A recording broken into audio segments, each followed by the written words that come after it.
we have been working on the COVID transparency and accountability project for a while now.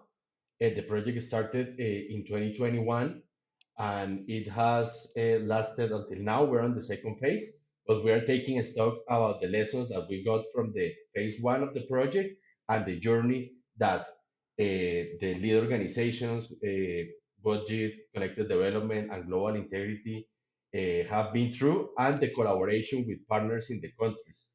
So we have now here Ijanu, who is the lead of the project from budget, and Mukhtar, who is the lead of the project in connected development, and me, Jorge Flores, from global integrity.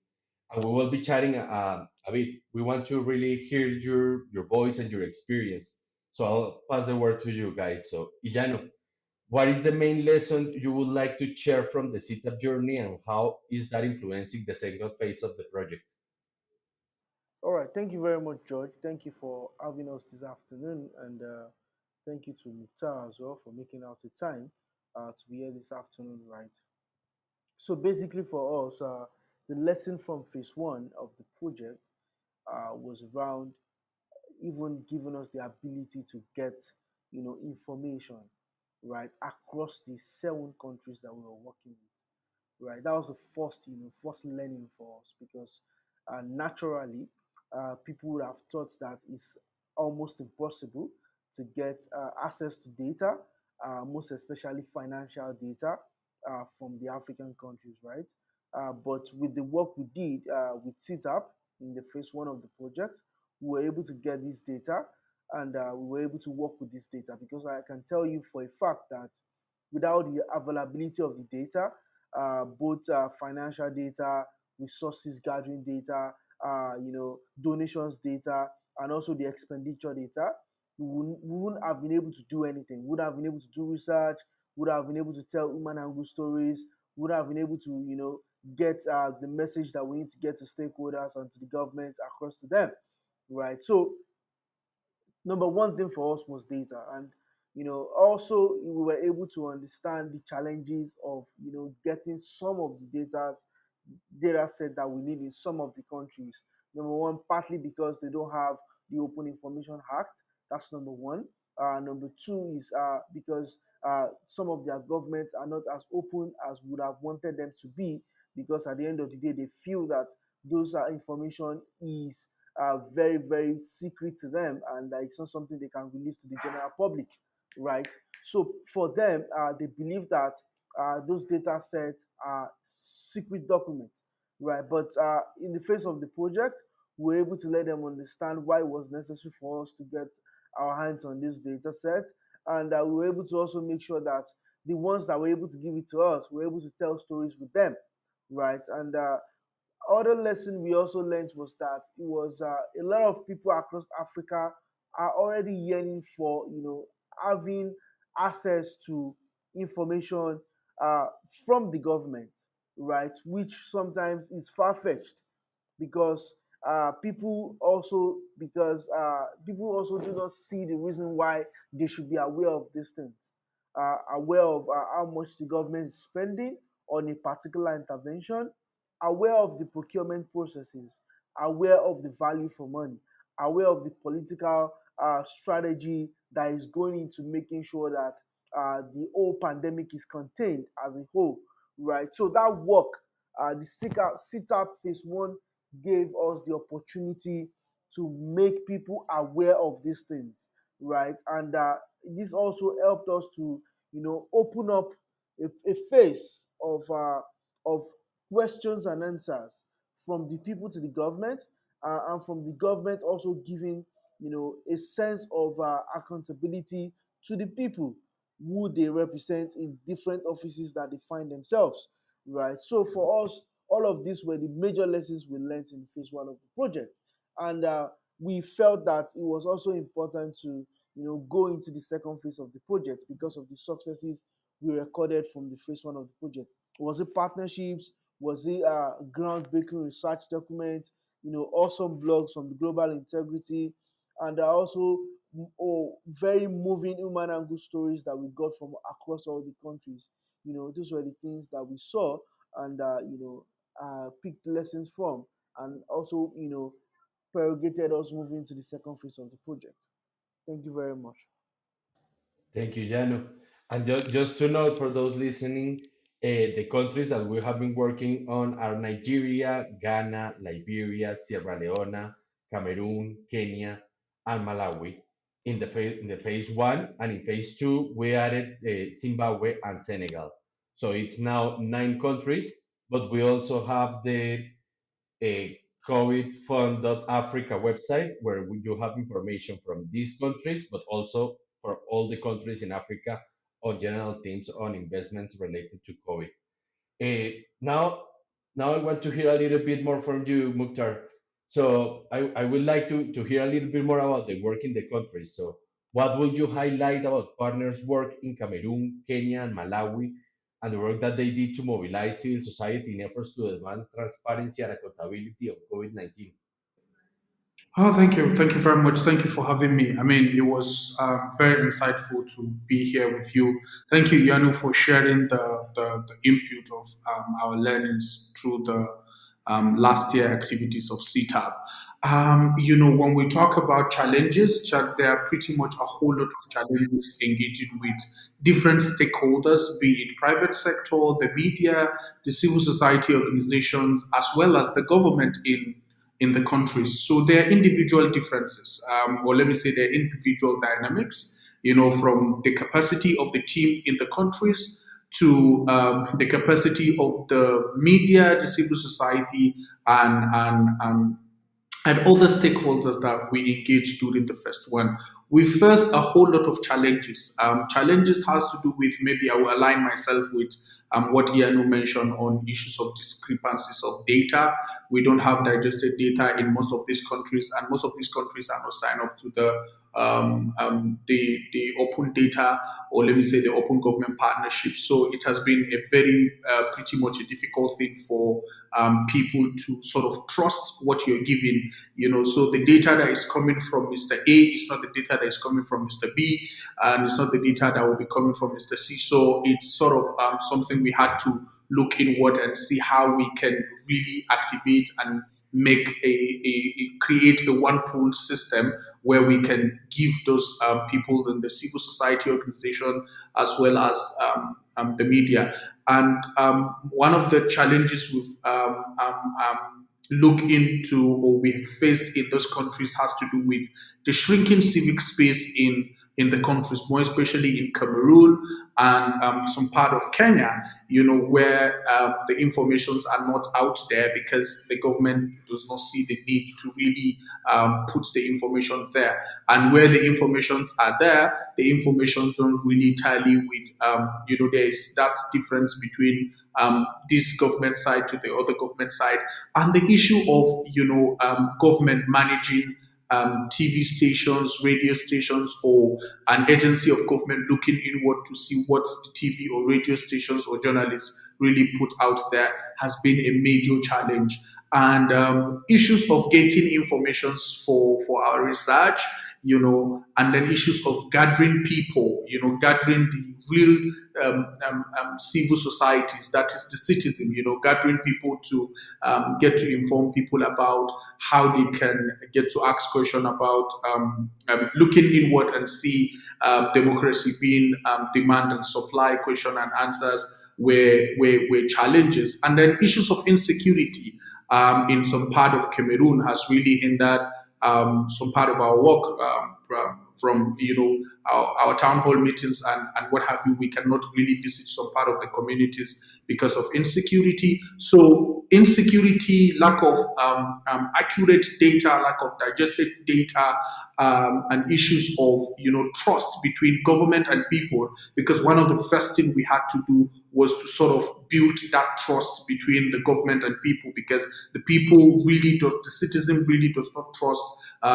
the government. Okay, whether or not COVID is real, or COVID is an illness of the rich, or an illness of everybody but the poor and the rich, has been an issue. So we had to, build trust, build credibility in what we do to get people to begin to trust what the government is saying and how the government is intending to help the people cope COVID. And issues of procurement has been a problem. Procurement in emergency has been a problem between the people and government. So lack of that transparency and accountability in all the countries has been a problem.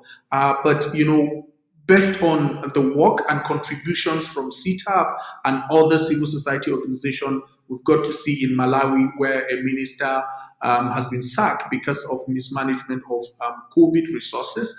And in Cameroon, before we round up the first phase of the project, we got to see government coming in to participate in our meetings and give contributions in the aspect of the meetings. And in Kenya, we get to see other people believing in what government say about COVID, and we collaborated with other civil society organizations to see how we can create a central pool where people will look inward and see what donation government collected for COVID and what government intend to do for COVID, with the COVID resources that were collected. But the large issue we're still facing or we've been facing has been the data issues, the insecurity, the lack of trust, and issues of lack of collaboration or nonchalant attitude among citizens to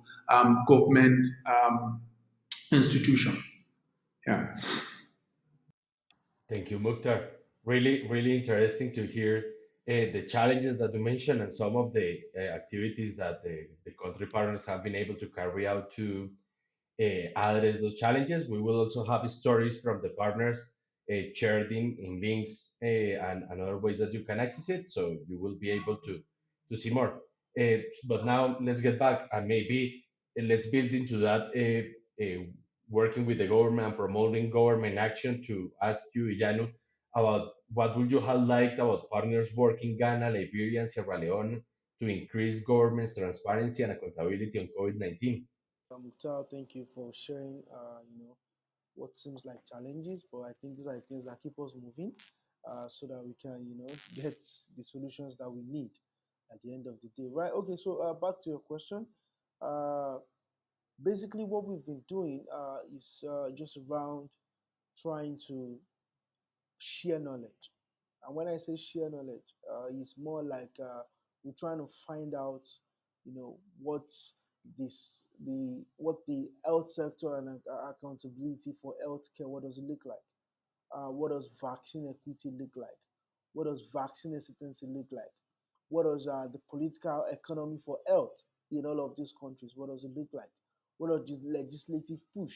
What does the budget spending for health in all of these countries? What does it look like? And also, what does the infrastructure that they have right now? What's the capability? What are the limitations? What are the challenges? Right. So basically, all of these are the things that we're doing in our current work in across all the countries that we work in, which you have rightly mentioned: Sierra Leone, Senegal, Liberia, Ghana, Kenya, Cameroon, Malawi, Zimbabwe, and what's the last country again? Senegal. Thank you very much. So all of these countries for us, basically, we are trying to see how we can bring to the table relevant stakeholders, the government, other civil society organizations, how we can basically let them see what these challenges are and make it a point of advocacy, because we know that beyond COVID-19, this is a call to action for us, right? We are making sure that we are deploying our resources on the field to make sure we address these problems. While we know that we can basically make changes ourselves, we can, call to the table the people who are supposed to make the changes, right? Which are the government, which are the civil society organizations who would also lend their voice in calling the government to account. So across our research, we have seen that barely no country in Africa, or basically no country out of the in Africa might be too large, but out of all the countries we are working with, no country has been able to use 15% of its budget for health. And it tells you a very interesting story, right? it shows that at the end of the day, health has still not been in the forefront, even despite the Abuja Declaration that says that 15% of the budget of each country should go into its health, right? So that gives us an opportunity for advocacy, right? And that's why we keep saying you need to increase, your budget for health, because we also understand that we are not naive, that we could have an health emergency in our hands at any time, at any point in time. But we need to be prepared for whatever case it might be. We need to be prepared, and we also understand that coalitions are important, right? And that's why you see that for every of our work, we made coalition a very important point in action, right? Coalition with media, coalition with civil society, and that's why we are also leveraging our networks with the OGP, right? In all of the countries that already signed up to this initiative, right? And how can we do this to make sure that every other country who is not presently in the OGP structure also sign up to this structure, and the ones that are already in the structure make sure that health sector accountability is part of their national action plans, right? So all of these are the works that we are doing in all of these countries, because we know that it's beyond COVID-19. We are now moving basically into health systems, health structures, health accountability, health, investment, right? So all of these things are the work that we're doing, and I'm glad that our CTAP is giving us the opportunity to touch on all of these topics, right? Because at the end of the day, we want our donors to understand that the conversations has transcend COVID-19, right? It has transcend the present pandemic that we have. It is moving basically into healthcare systems, healthcare structures, healthcare accountability, healthcare investment. All of these things work hand in hand to make sure that the human structure index, the human capital index of this country are maintained, and life expectancy are improved. Because if you check the research work that we've done, you will see that the average life expectancy in most of these African countries that we are working on averagely is 70 years old, right? So, and that's really poor, if you would ask me, right? Some even have a life expectancy of 65 years. Some even have a life expectancy of 60 years, right? So these are the things we're trying to put advocacy work behind, right? To see how we can improve these indexes, right? And how we can, get the present healthcare structures that we have to get them better, and also to increase the welfare of our healthcare workers, right? Because if you ask me, right, we are losing our healthcare workers in Nigeria, in Zimbabwe, in Ghana. We are losing them to the Western countries, right? Because the welfare they get in these Western countries are much more better than what their countries are offering them, right? So all of these things are things we're putting in the front burner of our conversations, so that we can put our gaze and our focus to the right places and get the solutions that we need out there. Yes, I know that we can't, possibly solve all the problems. We can't provide solutions to all the problems at the go.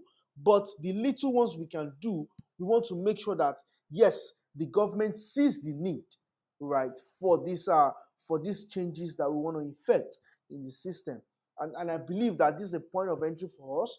And in as much as we are able to sustain our coalitions, in as much as we are able to sustain our advocacy work, or even the recommendations we have from our advocacy are being implemented in these countries, yes, is a step in the right direction for us. And I believe that in the near future, when we look back, we'll be glad for doing this work and making sure that all the truth and facts are out there for us to act on.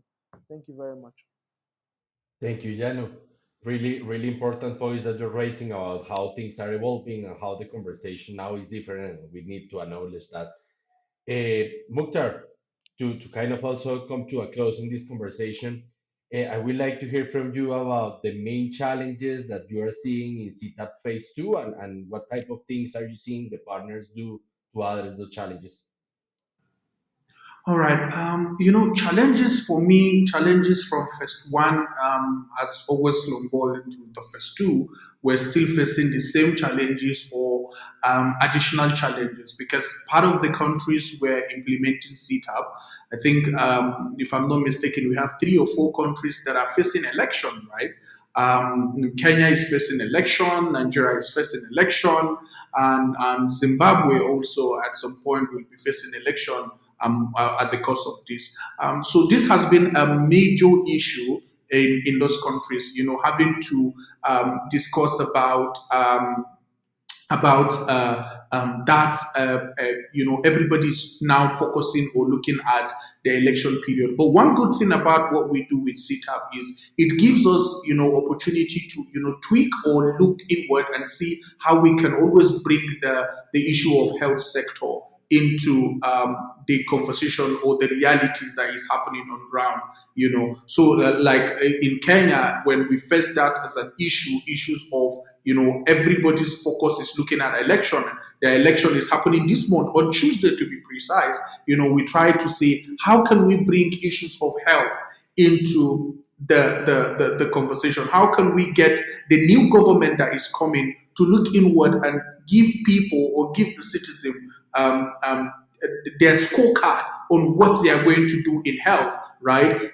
Kenya has been part of the Open Government Partnership. We try to look inward and see what can the new National Action Plan in Kenya do to inculcate the Open Government Partner, the health sector accountability into the National Action Plan. And then we created something called Vote for Health. And what we're looking at, the people that are contesting to form the new government, what are they going to do regarding health? We've turned our challenge into another success of getting information from the people that are going to be in government. And one of the things we will do immediately after them forming the government is to follow up with the promises they've made.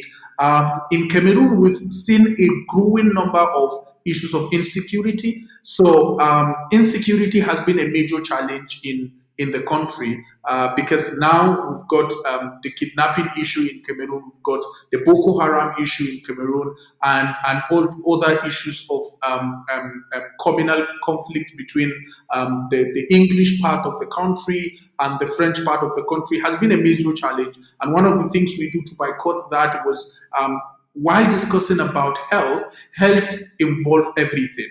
Health involves security, health involve education and everything. So we try to get people to understand that, hey, this is a challenge, but when we are well to do, we're healthy, our system is based on check and balances, we get all these things sorted out. So we get people to understand that we need to forget about the war, we need to forget about the issues of insecurity and be vigilant, and also look inward and see what is involved in our health sector. And if you go to Zimbabwe have a very dynamic thing. When it comes to one of the challenges in Zimbabwe has to do around the shrinking civic space, where government calm down on everything that you have to do around transparency, accountability, health sector, education sector, every other sector. I tell you what, Zimbabwe is a country that I see a government controlling the radio stations, the TV stations. I think there are only two radio stations that broadcast across the entire country, and it's been owned by the government. One is being owned by the government, and the other one is being owned by someone that is part of the government that don't speak bad about the government. And one of the things is this is a very major challenge that will have hindered our progress. And one of the things we do to bypass that was to look inward and see how do we get across to people in communities? How do we get across to people in towns? And then we discovered that there is what is called the community of community radios, right? Community radios operators, and we got them involved to be part of our coalition meetings with the media and civil society, and we had another meeting with them on how they can, change the whole information into the local language and pass it across to the people. So we've used that as a challenge. We know that is a challenge to get across to people, but we've got another means to get the information passed to the people. But that has been a major challenge, and there has been an issue of lack of trust between the entire system. Health sector accountability that we're trying to build is not just for COVID. We've got HIV, we've got cancer, we've got other things. I tell you what, in Zimbabwe, there are a lot of issues around other sectors of the health sector that we're trying to look inward. And that's why one of their major challenges is lack of that central pool where you get the data. And we were in partnership with Zincode, the Transparency International in Zimbabwe, to see how we can fast track and get a pool where all these data will be aggregated and people will trust the system for us to be able to track and monitor what the government is doing regarding the health sector accountability. But there are a lot of challenges, but we're trying to calm down on the challenges and see how we can pave way for the citizen to get the service they require. Thank you. Thank you, Mukhtar. Really, really good points.